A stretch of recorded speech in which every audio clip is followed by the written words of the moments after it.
Hello दोस्तों, NCR readers club में फिर से आपका स्वागत है। मैं हूं जितेंद्र सोलंकी और आज हम चर्चा करने वाले हैं लेखक डेल कार्नेगी की लिखी किताब लोक व्यवहार यानी प्रभावशाली व्यक्तित्व की कला। दोस्तों, आज हम लोक व्यवहार बुक का सारांश सुनेंगे। तो ज़्यादा भूमिका दिए बिना आइए शुरू करते हैं पुस्तक लोक व्यवहार प्रभावशाली व्यक्तित्व की कला का संक्षिप्त विवरण। यदि आप अपने दिमाग में लगी जंग को साफ करना चाहते हैं या आप जल्दी से और आसानी से दोस्त बनाना चाहते हैं या अपनी लोकप्रियता बढ़ाना चाहते हैं, लोगों से अपनी बात मनवाना चाहते हैं या फिर अपने दोस्तों में उत्साह भरने का तरीका सीखना चाहते हैं, तब तो यह बुक आपके लिए उपयोगी साबित होने वाली है। इस पुस्तक में बहुत ही अच्छे तरीके से वर्णन किया गया है। न सिर्फ प्रभावी ढंग से बोलने की कला महत्वपूर्ण है, बल्कि लोगों के लिए यह भी महत्वपूर्ण है कि रोज़मर्रा के सामाजिक जीवन में लोगों के साथ किस तरह व्यवहार करें। यही व्यवहार डेल कार्नेगी द्वारा लिखित पुस्तक लोक व्यवहार में आप पढ़कर सीख सकते हैं। एक शोध से पता चला है कि किसी भी आर्थिक सफलता का केवल 15% ही उसके तकनीकी ज्ञान पर निर्भर करता है। तकनीकी ज्ञान यानी आपकी स्कूली पढ़ाई, आपकी डिग्रियां आदि। बाकी 85% उसके व्यवहार की कला पर निर्भर करता है। लेखक कहते हैं कि इसीलिए हम लोगों को तकनीकी ज्ञान के अलावा विचार को व्यक्त करने की कला, लीडर बनने की योग्यता, लोगों में उत्साह भरने की क्षमता सीखनी चाहिए। इस तरह की कला दुनिया की किसी भी चीज़ से ज़्यादा कीमती है। हमारा माइंड किसी चीज़ को जितनी तेज़ी से याद करता है, उससे कई गुना तेज़ी से भूलता भी है। यदि इस पुस्तक में लिखी बातों का लंबे समय तक फ़ायदा उठाना चाहते हैं, तो यह न सोचें कि एक बार सरसरी तौर पर पढ़ने से ही आपका काम हो जाएगा। इसे पूरे ध्यान से पढ़ने के बाद आपको हर महीने 2 बार पढ़ना चाहिए। साथियों, हमारे पास इतना समय नहीं होता है कि हम पूरी किताब को पढ़ सकें। इसी समस्या को ध्यान में रखते हुए हमने इसका सारांश ऑडियो में कन्वर्ट किया है कि आप कोई भी अन्य काम करते करते इन सिद्धांत का फ़ायदा उठाकर अपने व्यवहार में भी बदलाव ला सकते हैं। सीखने की कला। अगर आप किसी को कुछ सिखाना चाहेंगे तो वह कभी नहीं सीखेगा। सीखने के लिए सक्रिय भागीदारी होना जरूरी है। हम करते करते ही सीखते हैं। दिमाग में केवल वही विचार स्थायी तौर पर रहते हैं जिनका प्रयोग हम लंबे समय तक करते हैं। गलती निकालना तारीफ ढूंढने से हमेशा आसान होता है। जब भी आप इस बुक को पढ़ते हैं या सुनते हैं, तो यह ध्यान रखें कि आप केवल जानकारी हासिल करने के लिए नहीं पढ़ रहे हैं, आप नई आदत डालने की कोशिश कर रहे हैं। इसीलिए अपने आप को बदलने के लिए तैयार रहें। दोस्तों, लेखक ने इस बुक को 4 खंडों में बांटा है। खंड 1, लोगों को प्रभावित करने के मूलभूत तरीके। दोस्तों, खंड 1 के भी 3 भाग हैं, तो हम पहले भाग से स्टार्ट करते हैं। पहला भाग है, अगर शहद इकट्ठा करना हो तो मधुमक्खी के छत्ते पर लात ना मारें। लेखक ने एक सिद्धांत बताया है कि बुराई मत करो, निंदा मत करो, शिकायत मत करो। लेकिन मानव स्वभाव है ही ऐसा, परिस्थितियों को दोष देता है परंतु खुद को दोष नहीं देता। कभी कभी हम किसी को सुधारने के लिए आलोचना करते हैं, परंतु हमेशा हमें भी याद रखना चाहिए कि वह जवाब में या खुद की सफाई में कुछ तर्क देगा। बहुत कम लोग होते हैं जो अपनी आलोचना से कुछ सीखते हैं। यही मानव का स्वभाव है। लोगों के साथ व्यवहार करते समय हमें यह ध्यान रखना चाहिए कि हम तार्किक लोगों से व्यवहार नहीं कर रहे हैं, हम भावनात्मक लोगों से व्यवहार कर रहे हैं, जिनमें पूर्वाग्रह भी है, खामियां भी हैं, गर्व और अहंकार भी है। भाग 2, लोगों के साथ व्यवहार करने का अचूक रहस्य। सच्ची तारीफ करने की आदत डालें। डेल कार्नेगी ने अपनी पुस्तक लोक व्यवहार प्रभावशाली व्यक्तित्व की कला में वर्णन किया है कि इस दुनिया में सिर्फ एक ही तरीका है जिससे आप किसी से काम करवा सकते हैं। जी हाँ, आपने सही सुना, सिर्फ एक ही तरीका है, वह है उस व्यक्ति में वह काम करने की इच्छा पैदा करना। हाँ, किसी को बंदूक दिखाकर या बच्चे को पिटाई का भय दिखाकर अपनी बात मनवा सकते हैं, परंतु इन जंगली तरीकों से परिणाम अच्छे नहीं होंगे। साथियों, चापलूसी समझदार लोगों के सामने सफल नहीं होती, यह झूठी होती है।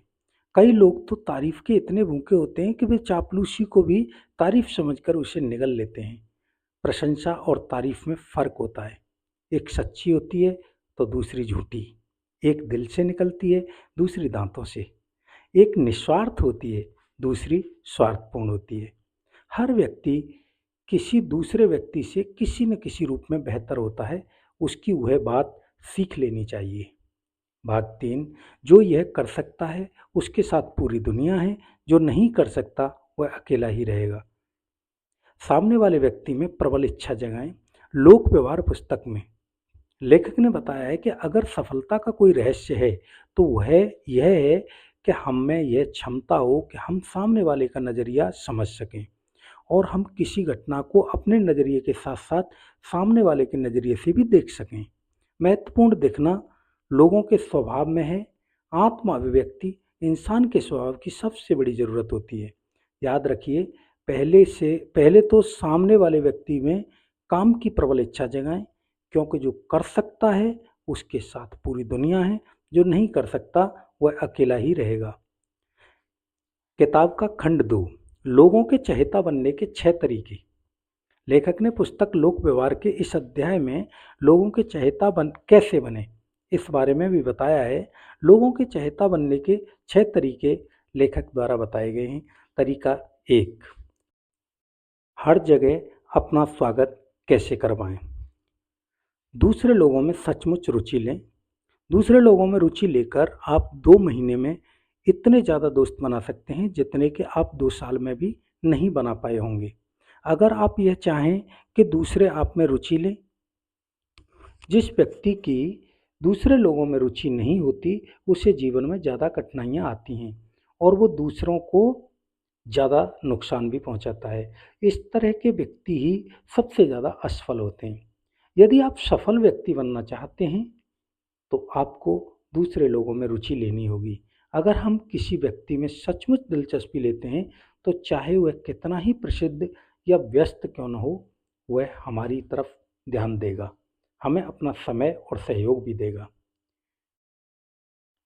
नंबर 2, तत्काल प्रभावित करने का आसान तरीका। हमेशा मुस्कुराएं। आपके चेहरे के भाव आपके कपड़ों से अधिक महत्वपूर्ण होते हैं। हमारे काम शब्दों से ज़्यादा तेज स्वर में बोलते हैं। ध्यान रहे, झूठी मुस्कुराहट से कोई फ़ायदा नहीं होगा। लोग समझ जाते हैं कि यह बनावटी है और इसीलिए हम उसे पसंद नहीं करते। मुस्कान में तेवर से ज़्यादा शक्ति होती है। आमतौर पर जब लोगों को किसी काम में मज़ा नहीं आता तब तक वे उन कामों में सफल नहीं हो पाते। दुनिया में हर व्यक्ति खुशी की तलाश में है। खुशी हमारी बाहरी परिस्थितियों पर निर्भर नहीं करती है, यह तो हमारी अंदरूनी परिस्थितियों पर निर्भर करती है। कोई भी चीज़ अच्छी या बुरी नहीं होती, हमारा नज़रिया ही उसे अच्छी या बुरी बनाता है। ज़्यादातर लोग उतना ही खुश रहते हैं जितना खुश रहने का वे निर्णय लेते हैं। निराशा से समस्याएं हल नहीं होती, मुस्कुराहट ही बताती है कि दुनिया में अब भी हल है। मुस्कुराहट के बारे में यह कहा जा सकता है, कोई भी इतना अमीर नहीं कि इसके बिना जी सके और कोई भी इतना गरीब नहीं कि इसका लाभ ना उठा सके। इसलिए हमेशा मुस्कुराते रहिए। मुस्कुराने की कला केवल मानव जाति के ही नसीब में है। नंबर 3, अगर आप यह नहीं करते तो आप मुश्किल में हैं। याद रखें, किसी व्यक्ति का नाम उसके लिए सबसे महत्वपूर्ण और मधुरतम शब्द होता है।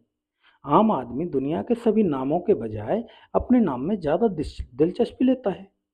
किसी के नाम को याद रखना और आसानी से उच्चारण करना अपनेपन की निशानी है। नाम ही किसी व्यक्ति की निशानी है, उसके व्यक्तित्व का प्रतीक है। नाम ही उसे दूसरे लोगों से अलग करता है, चाहे व्यक्ति छोटा हो या बड़ा। नाम का जादू बराबर और एक सा असर करता है। लोक व्यवहार पुस्तक में यह बताया गया है कि नाम याद करने वाले व्यक्ति ने अपने अपने क्षेत्रों में किस तरह अपार सफलता हासिल की है। अगर आप भी सफल होना चाहते हैं तो नाम याद रखने की कला विकसित करें। नंबर 4, अच्छा वक्ता बनने का आसान तरीका। अच्छे श्रोता बने। दूसरों को खुद के बारे में बात करने के लिए प्रोत्साहित करें। यदि आप अच्छे वक्ता बनना चाहते हैं तो सबसे पहले आपको अच्छा श्रोता बनना पड़ेगा। जब तक आप दूसरों की सुनेंगे नहीं तो आपका कौन सुनेगा? लोगों को बोलने दें। जब उनकी बात खत्म हो जाए तब आप अपना विचार रखें। इससे होगा यह कि जब आप उनकी बात पूरी सुनेंगे तो वह भी आपकी बात पूरी सुनेगा। जब तक सामने वाले का बात खत्म न हो जाए उनकी बात बीच में ना काटें। नंबर 5, लोगों में दिलचस्पी कैसे जगाएं? सामने वाले व्यक्ति की रुचि के विषय में बात करें। पुस्तक में यह बताया गया है कि लोगों में दिलचस्पी जगाने के लिए उसके पसंदीदा विषय के बारे में बात करें। सामने वाले व्यक्ति की रुचियों के हिसाब से बात करने में दोनों पक्षों का लाभ होता है। नंबर 6, किस तरह लोगों को तत्काल आकर्षित करें? सामने वाले व्यक्ति को महत्वपूर्ण अनुभव कराएं और ईमानदारी से कराएं। अगर हम इतने स्वार्थी हो जाएं कि हम सामने वाले से बिना कुछ लिए उसे जरा सी एक खुशी या तारीफ भी न दे सकें तो हमारी आत्माएं सड़े हुए सेब की तरह होंगी। ज़्यादातर लोग अपने आप को सामने वाले से किसी न किसी मामले में सुपीरियर समझते हैं। उनका दिल जीतने का अच्छा तरीका है कि उसे किसी कुशल तरीके से एहसास करा दें कि उनके महत्व को आप समझते हैं और आप उसे सचमुच स्वीकार करते हैं। हर व्यक्ति किसी न किसी बात में बेहतर होता है, उसके बेहतर चीज़ को सीख लेना चाहिए। इसके दुखद पहलू भी हैं।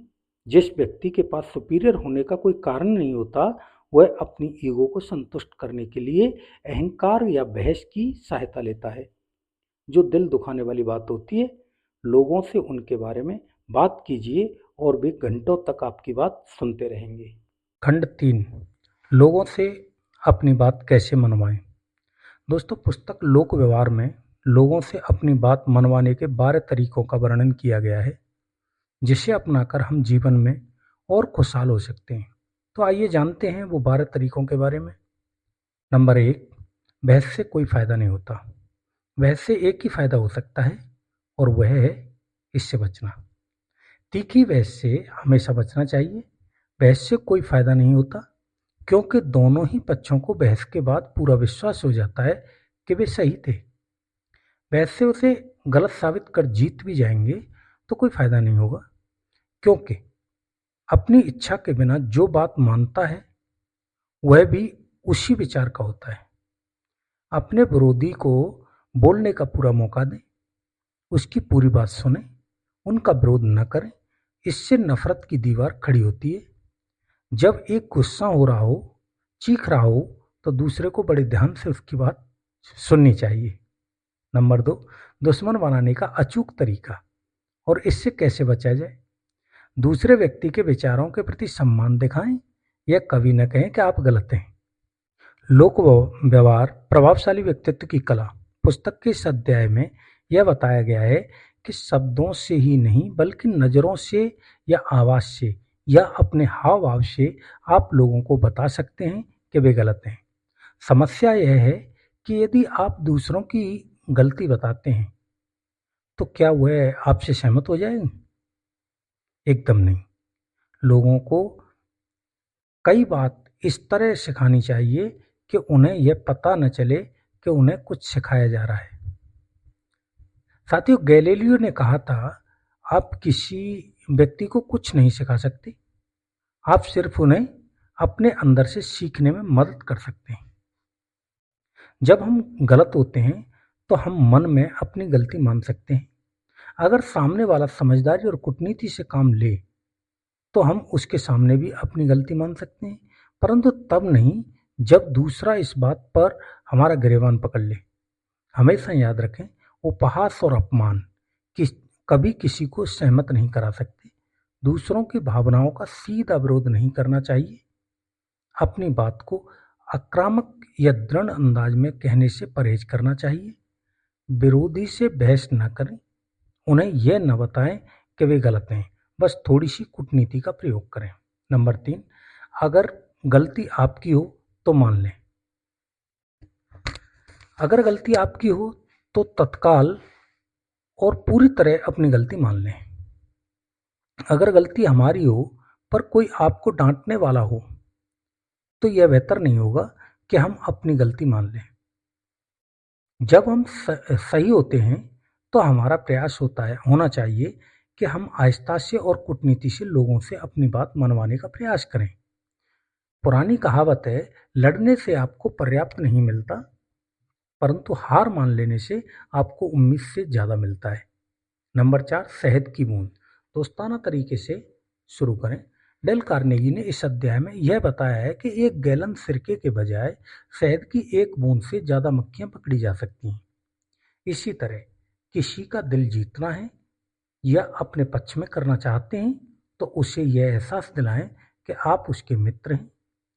यह वह शहद की बूंद है जो उसके दिल को जकड़ लेगी, और यही वह महान रास्ता है जिसके द्वारा हम अपनी मनपसंद का काम करा सकते हैं।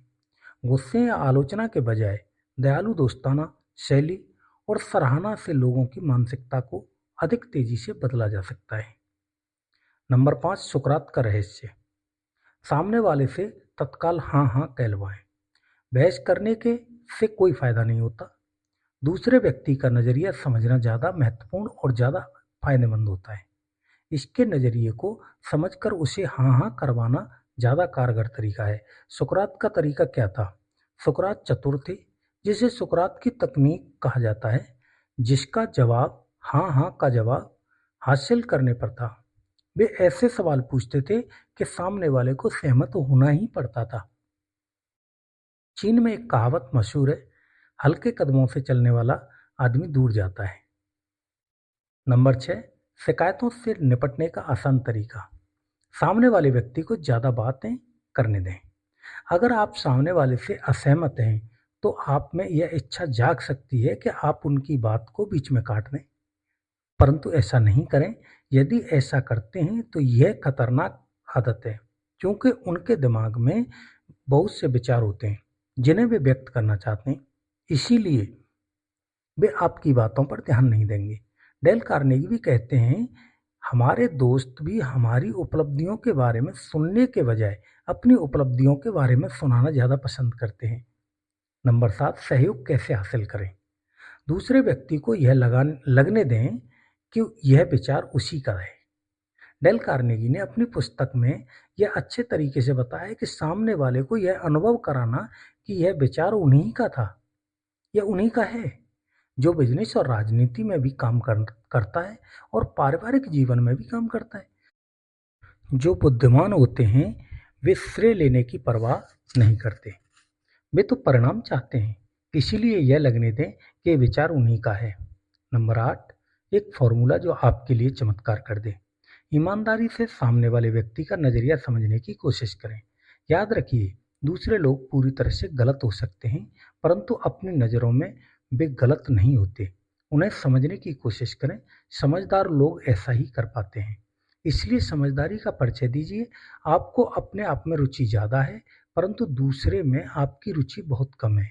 यदि जान लेंगे कि दूसरों को प्रभावित करने के लिए सामने वाले के नज़रिए को सहानुभूतिपूर्वक समझना होगा, तो आप ऐसा ही करेंगे। नंबर 9, लोग क्या चाहते हैं। सामने वाले व्यक्ति के विचारों और इच्छाओं के प्रति सहानुभूति प्रदर्शित करें। लेखक कहते हैं कि मैं आपको बिल्कुल भी दोष नहीं देना चाहता।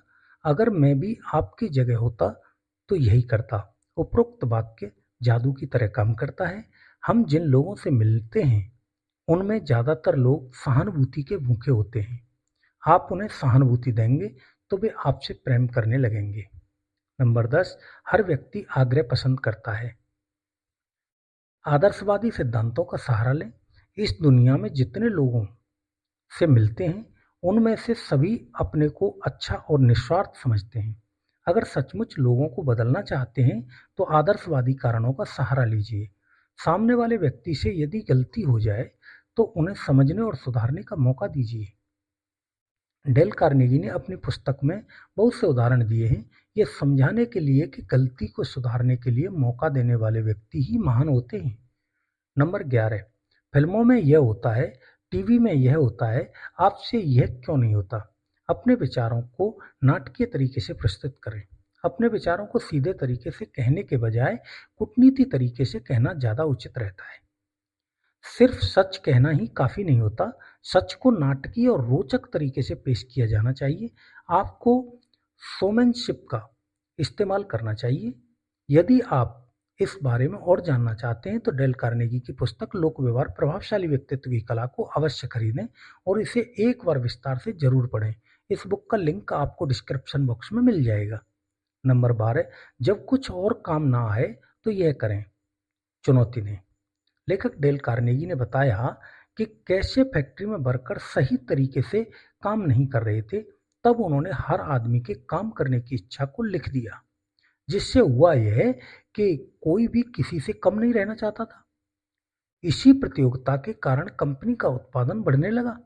हर कोई अपनी श्रेष्ठता साबित करना चाहता था। श्रेष्ठ होने की आकांक्षा चुनौती उत्साही लोगों को प्रेरित करने का अचूक तरीका होता है। चुनौती के बिना कोई भी आगे नहीं बढ़ सकता। चुनौती हर सफल व्यक्ति पसंद करता है।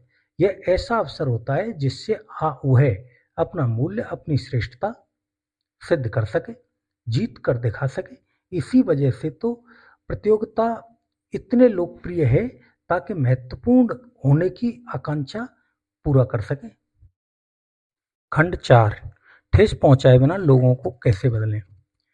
इस अध्याय में डेल कार्नेगी ने 9 सिद्धांतों का उल्लेख किया है, जिसके प्रयोग से हम ठेस पहुंचाए बिना लोगों को बदल सकते हैं। तो आइए जानते हैं वह महत्वपूर्ण 9 सिद्धांत। नंबर 1, अगर गलती ढूंढनी ही है तो ऐसे ढूंढें। तारीफ और सच्ची प्रशंसा से बात शुरू करें। अगर हम अपने अच्छाइयों की तारीफ सुन लेते हैं तो फिर बाद में बुराई सुनना हमारे लिए हमेशा आसान होता है। यह तरीका मनोवैज्ञानिक रूप से बहुत बढ़िया है। यदि किसी की भावनाओं को ठेस नहीं पहुंचाना चाहते हैं, परंतु ना भी कहना चाहते हैं, तो कूटनीति का सहारा लीजिए।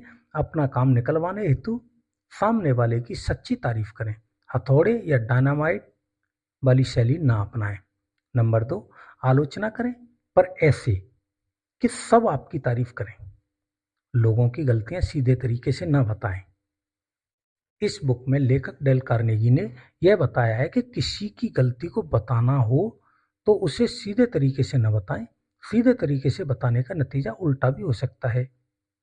लेखक ने 2 वक्तव्य के माध्यम से हमें बताया कि दोनों के अंतर को समझें व अपनी बात करने का अंदाज बदलें। वक्तव्य पहला, हमें तुम पर सचमुच गर्व है जानी कि तुम परीक्षा में अच्छे नंबर लाए, परंतु तुमने गणित में ज्यादा मेहनत की होती तो तुम्हारे नंबर और अच्छे होते।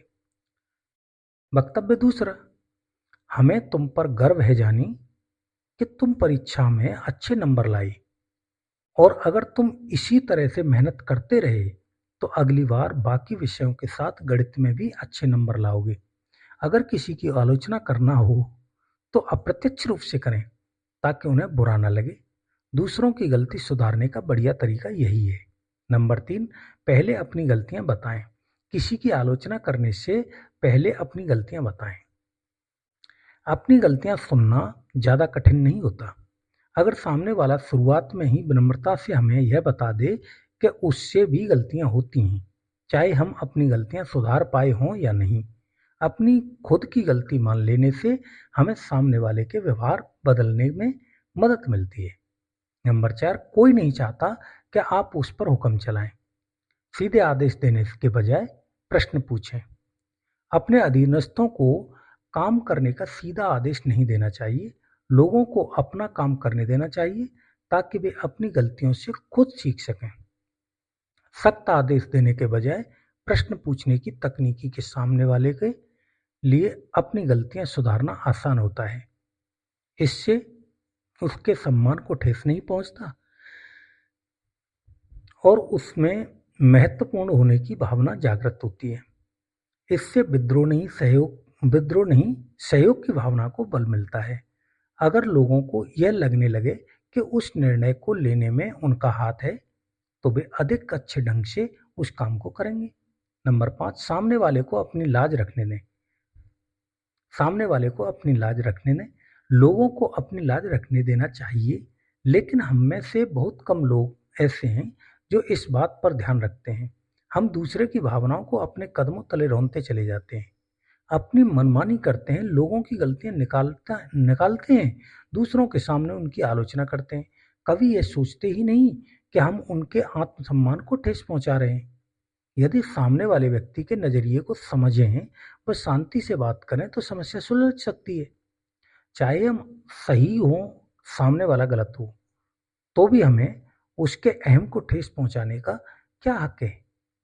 हमें उसे अपनी इज्जत बचाने का पूरा मौका देना चाहिए। किसी व्यक्ति के आत्मसम्मान को ठेस पहुंचाना बहुत बड़ा अपराध है। एक सच्चा लीडर इस बात का हमेशा ध्यान रखता है कि सामने वाले की भी अपनी लाज या इज्जत होती है।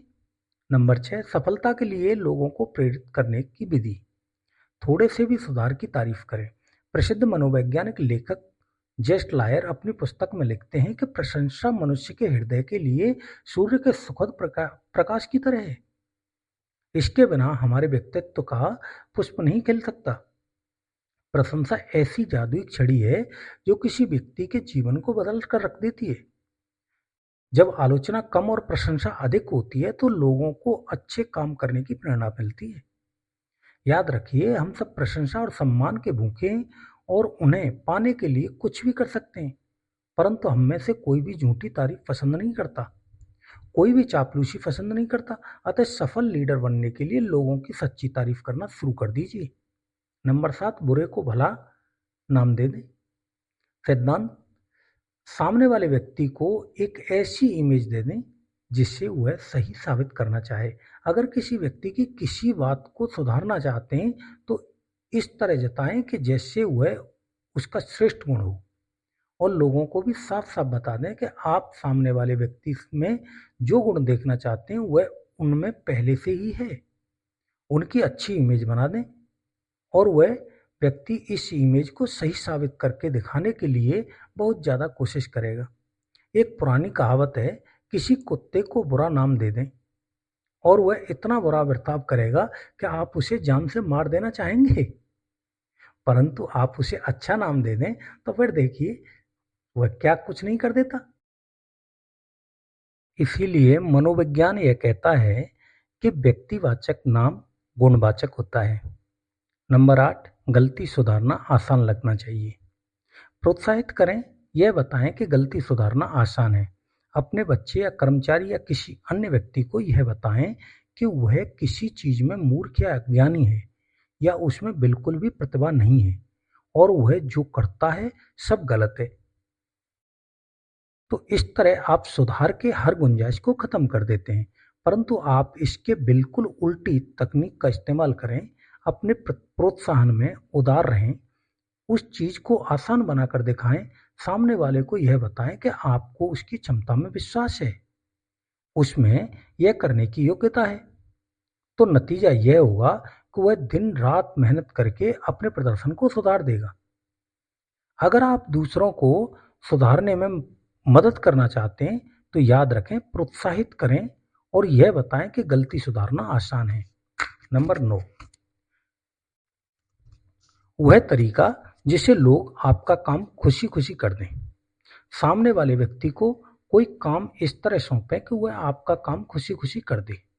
लोक व्यवहार बुक में लेखक ने यह बताया है कि केवल राजनेता और कूटनीतिज्ञ ही सामने वाले व्यक्ति को कोई काम इस तरह सौंपे कि वह खुश होकर आपका कहा काम करे, कि नीति का प्रयोग नहीं करते। फोर्ट बेन इंडियाना को डेल ओ फेरियर ने हमें बताया कि किस तरह उन्होंने अपने छोटे बच्चे से भी इस नीति का प्रयोग करके काम करवाया। इसका उदाहरण यह अध्याय में दिया गया है कि बच्चे ने कैसे पेड़ से गिरी नाशपाती इकट्ठी कराई गई।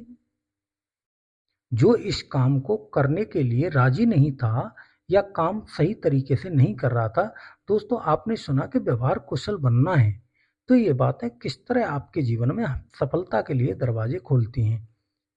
यदि आप चाहते हैं कि आपके जीवन में भी वो सब मिले जिसे अनजाने में हमने और आपने ध्यान नहीं दिया हो, तो डेल कार्नेगी की पुस्तक लोक व्यवहार प्रभावशाली व्यक्तित्व की कला हिंदी या अंग्रेजी का विस्तार से अवलोकन करें। यदि आपके पास समय की कमी है तो इस सारांश को बार बार सुनें। आशा करते हैं कि बुक लोक व्यवहार का सारांश आपको पसंद आया होगा। यदि पसंद आया तो इसे अपने दोस्तों के साथ शेयर कर जरूर करें।